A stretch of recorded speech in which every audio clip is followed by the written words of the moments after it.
रमाकांत जी, आपका राजनीतिक करियर क्या रहा? आपने राजनीति कहाँ से शुरू शुरू किया और किन-किन पदों पर रहे? कब विधायक रहे? कब ये हम विस्तार से दर्शकों को बताएँ। देखिए, हम तो सबसे पहले आपको धन्यवाद देते हैं। हमने राजनीति की शुरुआत 1985 में बाबू जगजीवन राम से सिंबल लेकर के, तराजू निशान था, पहली बार हमने चुनाव लड़ा और यहाँ के जनता के आशीर्वाद से हम चुनाव जीते कांग्रेस जी से। उसके बाद 1989 का जो जनरल चुनाव हुआ है, उसमें मैं बहुजन समाज पार्टी से फूलपुर से विधायक जीता। जनता ने मुझे जिताया यहाँ पर। फिर 1991 में जनरल चुनाव हुआ, क्योंकि सरकार जो थी जनता दल की गिर गई थी। 1991 में जब समाजवादी जनता पार्टी थी माननीय मुलायम सिंह यादव की, उस समय पूरे प्रदेश में 27 और 28 विधायक जीते थे, जिसमें फूलपुर से मैं भी एक चुनाव जीता था। और 1993 में फिर जनरल चुनाव फिर हुआ विधानसभा का। सपा बसपा गठबंधन था और उस गठबंधन में हमने बहुत अच्छे मतों से जनता ने हमको जिताया। हम लगभग 32,000 वोटों से जीते थे उस समय। उसके बाद 1996 में माननीय मुलायम सिंह यादव के आशीर्वाद से हम लोकसभा लड़े आजमगढ़ से, और यहाँ की जनता ने आशीर्वाद देकर के हमें लोकसभा जिताया। फिर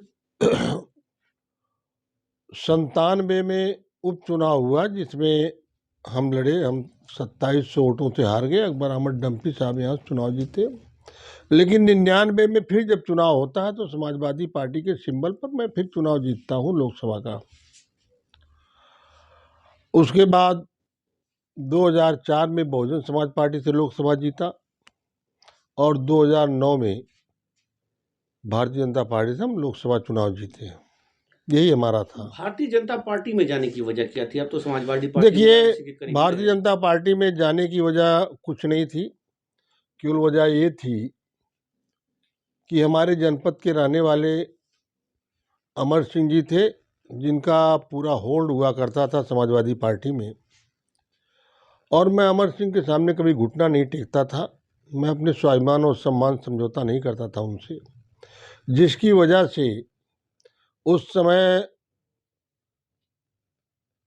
समाजवादी पार्टी के ये महामंत्री होते थे और इन्होंने मुझे 6 वर्ष के लिए पार्टी से निष्कासित कर दिया। तो जब निष्कासित कर दिया तो निश्चित रूप से भाई राजनीति करना, समाज सेवा करना है, पान की दुकान तो करेंगे नहीं। तब 2004 में हम बहुजन समाज पार्टी से चुनाव जीत कर गए। अच्छा, एक चीज़ और मैं जानता हूँ, आपने एक तरह से राजनीतिक तौर से मुलायम सिंह को भी चुनौती दी, उनके खिलाफ भी चुनाव लड़े, तो ये क्या वजह रही? ये क्या था? नहीं, देखिए, ऐसा है, हमने चुनौती किसी को नहीं दिया है। रहा सवाल 2014 में भारतीय जनता पार्टी ने हमारा टिकट कर दिया था, हमारा सब कुछ हो गया था, और उन विषम परिस्थितियों में एक बैग माननीय नेताजी आए और चुनाव लड़े। जनता ने उनको सम्मान दिया, हम भी सम्मान देते थे उनको। हम हमारे लीडर रहे हैं, आज भी हम सम्मान देते हैं। ये विषम परिस्थितियों में चुनाव हुआ दोनों लोगों के बीच में। नहीं, यदि आपको पहले मालूम होता कि नेताजी चुनाव लड़ रहे हैं तो शायद आप वो चुनाव न लड़ते। नहीं, अगर हमको पहले जानकारी हो जाती तो जो आप कह रहे हैं वो सही रहता, सही होता। अच्छा, एक चीज़ बड़े किस्से आपकी ये सुनने को मिले कि आपने सीधे योगी आदित्यनाथ और राजनाथ सिंह को चुनौती दे दी थी पिछला और अगला के मामले में, तो आखिर ये क्या वजह थी? देखिए, उसी के बाद देखा जाए तो वो आप भारतीय जनता पार्टी में हाशिए पर जाते दिखे उसके बाद। देखिए, ऐसा है, मेरे बारे में आप सभी लोग जानते हैं, मैं सामाजिक न्याय का पक्षधर हूँ। माननीय राजनाथ जी देश के गृह मंत्री थे, मऊ में प्रोग्राम लगा हुआ था और उस समय इन्होंने हमारे आरक्षण को तोड़ने मरोड़ने का काम किया, जाति आधार पर बांटने का काम किया। और जब ये मुख्यमंत्री थे तब भी जाति आधार पर इन्होंने आरक्षण को बांटा था। मुख्यमंत्री रहते 15 दिन के अंदर इन्होंने पूरे हर जातियों का आंकड़ा मंगा लिया। ये संभव नहीं है, एक अंदाज बस बनाया हमारे बैकवर्डों में टूट डालने के लिए। तो जब इन्होंने आरक्षण के बारे में उसको तोड़ना चाहा, उसको खंडित करना चाहा, मेरी समझ में आई बात कि हमें जो आरक्षण मिला है वो शैक्षिक और सामाजिक आधार पर मिला है। शिक्षा होनी चाहिए, सामाजिक स्तर जिसका छोटा होता है उसी पर हमको आरक्षण मिलता है। जैसे मान लीजिए हम सक्षम हैं, हमारे यहाँ कोई काम कर रहा है बड़ी बिरादरी का, मान लीजिए उदाहरण के रूप में कोई ब्राह्मण कर रहा है, और जब वो हमारे यहाँ आता है मजदूरी करने, तब भी उसको हम कहते हैं पंडित जी पाला भी, वो कहता खुश रहिए। वहाँ सामाजिक स्तर उसका बड़ा होता है, हमारा छोटा हो जाता है। आरक्षण जो है सामाजिक और शैक्षिक आधार पर मिला है, न कि जाति आधार पर मिला है, इसलिए मैंने वहाँ विरोध किया। और जो जोगी की बात कर रहे हैं, माननीय जोगी जी मुख्यमंत्री थे उत्तर प्रदेश के। 2019 के चुनाव के पहले लखनऊ में यादव सम्मेलन हुआ, बैकवर्ड सम्मेलन हुआ, जिसमें मैं भी था, पूरा संगठन था। केशव मौर्य भी थे उप मुख्यमंत्री के रूप में वहाँ बैठे हुए थे। उसी के कुछ दिन पहले गोरखपुर विश्वविद्यालय में असिस्टेंट प्रोफेसर की 71 नियुक्तियां हुई, जिसमें न तो एक पिछड़ी जात का हुआ, न एक दलित जात का हुआ, न माइनॉरिटी का हुआ। सीधे सीधे बेईमानी की गई। वही हाल बीएचयू में थी। लास्ट में बीएचयू के जो वीसी थे उन्होंने बयान दिया कि हमें यहाँ पर अच्छे अभ्यर्थी नहीं मिल पाए, इसलिए हमको बाहर से लेना पड़ा। इस बात को मैंने बोला वहाँ मंच से कि किस बात का पिछड़ा सम्मेलन, किस बात का यादव सम्मेलन, जब हमारा हक लिया जा रहा है, हिस्सा लिया जा रहा है, भागीदारी नहीं दी जा रही है, तो किस बात का है। आज हमारा नौजवान हमसे सवाल करता है, हम क्या जवाब दें।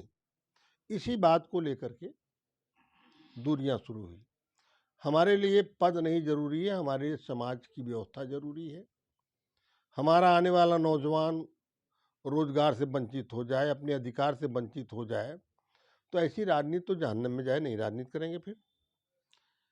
रमाकांत जी, एक आरोप आप पर लगता है कि आपकी लोकप्रियता तो है, लेकिन आप बाहुबल के बल पर लोकप्रियता हासिल करते हैं, ना कि बल्कि जनता में एक खौफ आपका है। इस पर आप क्या कहेंगे? देखिए ऐसा है, विरोधी क्या कहता है मैं किसी का मुंह नहीं पकड़ूंगा। रहा सवाल,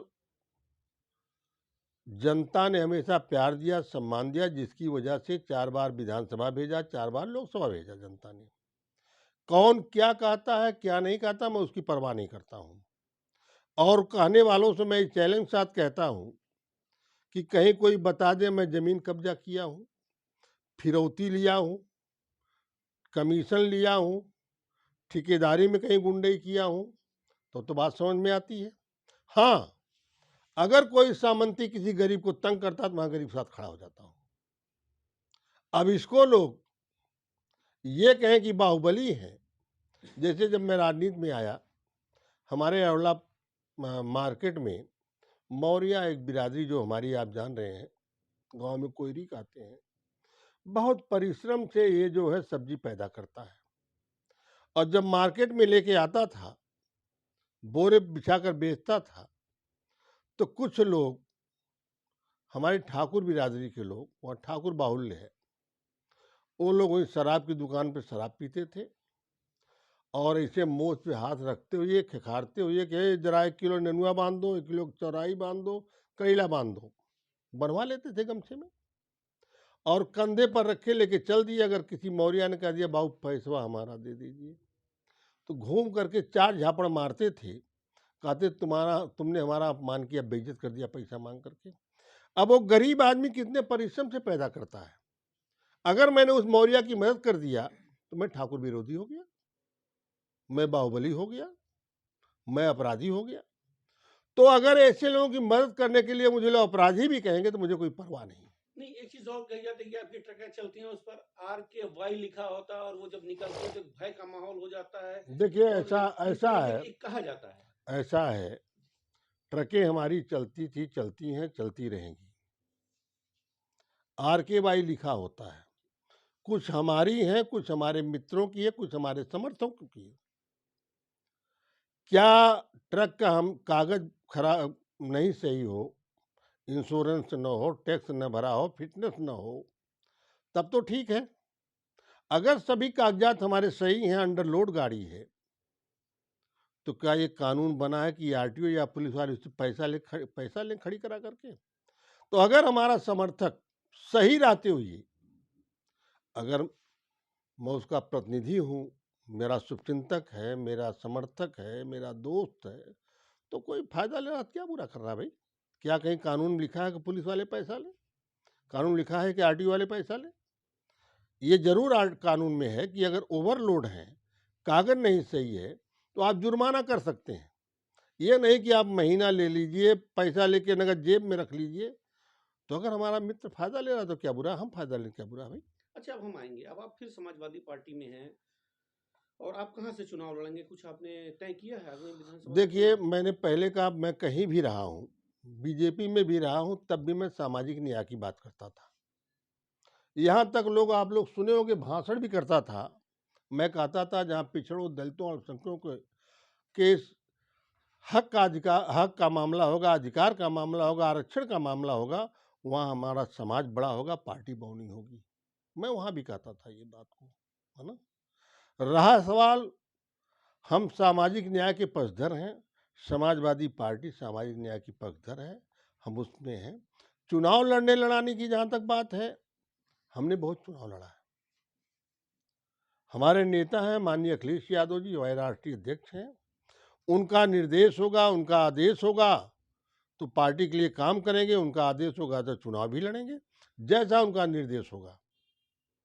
नहीं, रमाकांत जी, एक बड़ी असहज स्थिति पैदा होगी यहाँ पर। आपके पुत्र अरुण कांत जी फूलपुर से विधायक हैं और जहां तक उम्मीद लग रही है कि वो इसी भारतीय जनता पार्टी के टिकट पर भी आगामी चुनाव लड़ेंगे, अभी तक जो चीजें सामने आ रही। अगर पार्टी ऐसी स्थिति में आपको उतार देती है, फिर तो बड़ी असहज स्थिति देखिए, होगी। ऐसा है, पहली बात तो ये परंपरा चली, माधवराव सिंधिया कहीं थे, विजय राय सिंधिया कहीं थी, सोनिया जी कहीं हैं, मेनका जी कहीं हैं, है ना। आज भी अखिलेश जी प्रदेश और देश के नेता हैं, उनके छोटे भाई की पत्नी कहीं चली गई। आज भी स्वामी प्रसाद मौर्य हमारे साथ सामाजिक न्याय की लड़ाई लड़ रहे हैं, उनकी बेटी वहीं पर है। रहा सवाल, आपका जो सवाल है, देखिए, हमने कहा जब सामाजिक न्याय का मामला होता, हम लोग समाज के पक्षधर हैं। इन परिस्थितियों में ये नहीं देखा जाता क्योंकि समाज बड़ा है, देश बड़ा है, प्रदेश बड़ा है। आज हमारा देश टूटने की स्थिति में हो गया है, देश को बेचा जा रहा है, देश को कमजोर किया जा रहा है, हमारे पिछड़ों का हक मारा जा रहा है, हमारे दलितों का हक मारा जा रहा है, अल्पसंख्यकों का हक मारा जा रहा है। इन परिस्थितियों में बाबा साहब भीमराव अंबेडकर अपने परिवार को देखे होते तो मैं नहीं समझता हूं कि देश के तमाम नौजवानों को आज हक मिलता, आरक्षण मिलता, भागीदारी मिलती है कि नहीं। उनके 3-3, 4-4 नौजवान बेटे खो दिया उन्होंने, लेकिन समाज साथ खड़े रहे। तो समाज के लिए बाबा साहब अम्बेडकर के बताए हुए रास्ते पर हम लोग चलेंगे, उसमें कोई दो राय नहीं है। समाज बड़ा है, तो हम इस बात को माने कि अगर पार्टी फूलपुर से मैंने कहा समाज बड़ा है, बाबा साहब सिद्धांतों पर चलने वाले हैं। जहां समाज का सवाल खड़ा होता है तहां कुछ नहीं मामला होता है। नहीं, एक चीज और चर्चाएं चल रही है कि आपको मल्हनी भेजा जा रहा है जौनपुर, क्या ऐसा कुछ आपकी तैयारी, ऐसा कुछ देखिए, चल रहा है क्या? न तो मैंने किसी से कहा है, न अपने नेता से मैंने बात किया इस मामले में, न कभी सोचा हूँ, ऐसी कोई बात है नहीं। सोशल मीडिया का जमाना है, लोग तमाम उड़ा देते हैं।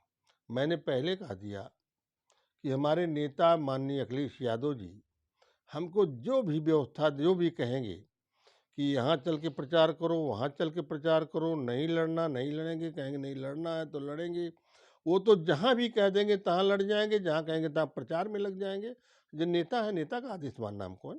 ये तो अब कई दलों में आप रह चुके, तो अब मैं ये मान के चलूं कि आखिरी पार्टी दल आपकी मेरे है। में रहा, मेरे विचार नहीं बदले। जी, विचार तो मेरे समाजवादी पहले भी थे, आज भी हैं।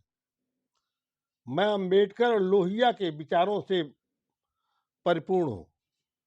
लोहिया और अंबेडकर के विचारों को मानता हूँ, बुद्ध जी को मानता हूँ, पेरियार को मानता हूँ, तो अब ये अंतिम ललई यादव को मानता हूँ, तो ये अंतिम पड़ाव आपका ज्योतिबा है। साहब को मानता हूँ।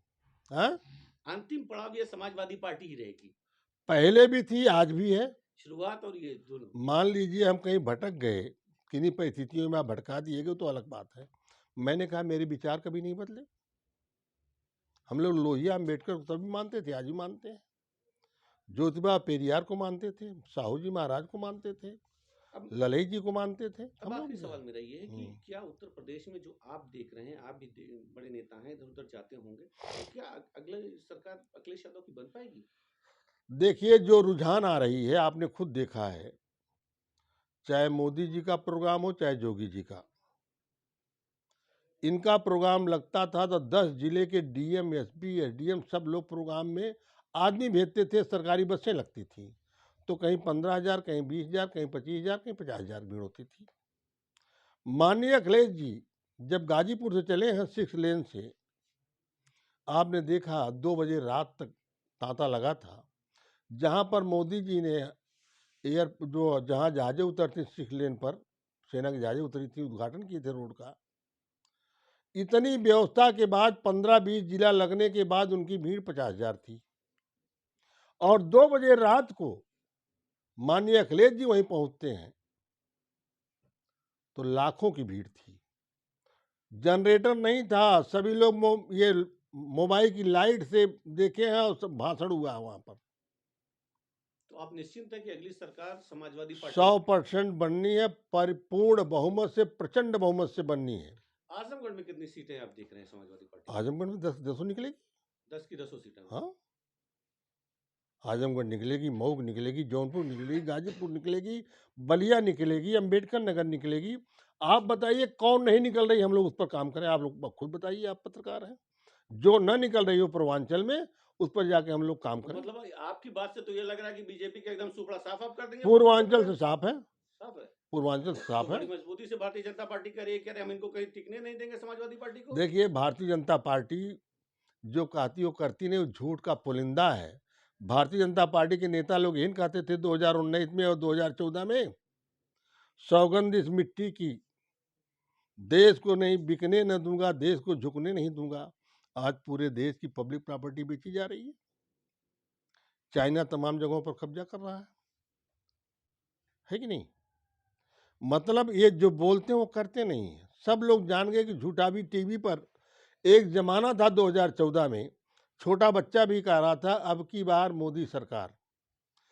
इधर 2 साल से, 2020 से मोदी और जोगी जब टीवी पर आते हैं, इतना बड़ा बच्चा कहता है अरे झूठा, ये झूठा आ गया, झूठा आ गया, झूठा, ये है, आवाज निकल रही है।